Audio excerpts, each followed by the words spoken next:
Hey, what's going on, guys? Today we got this 2012 Nissan Sentra with us, and today I'm going to show you how you can do an oil change on this vehicle.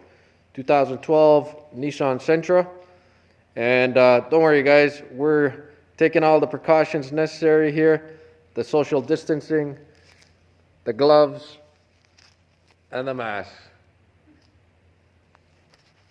Alright guys, so once you have your vehicle raised and supported, you want to go ahead and open the hood. And once you've popped the hood open, you want to come on this side of the hood and you will find this black sticker right there. And there's a lot of good information on that sticker. First of all, let me just get a focus here.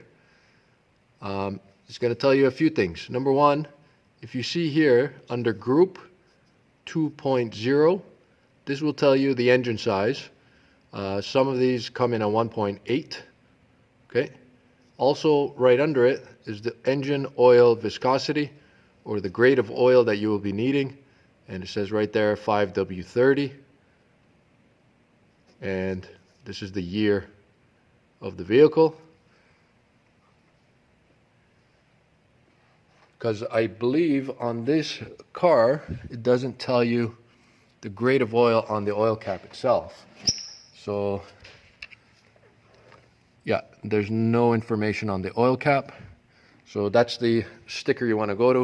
And it's on the driver's side right there.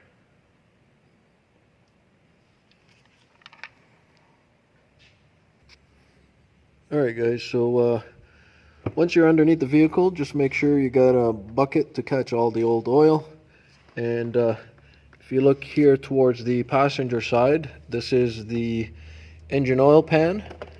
This will be the drain bolt here. It's a 14 millimeter. You can use a wrench or a socket, 14 millimeters. And if you look in front of the oil pan, right there, this is your oil filter. All right, so go ahead and open the 14 mil drain bolt. Let that drain out.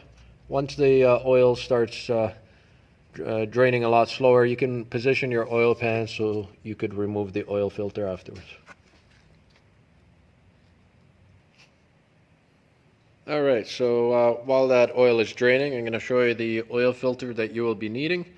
And the number for it is right there, 6607.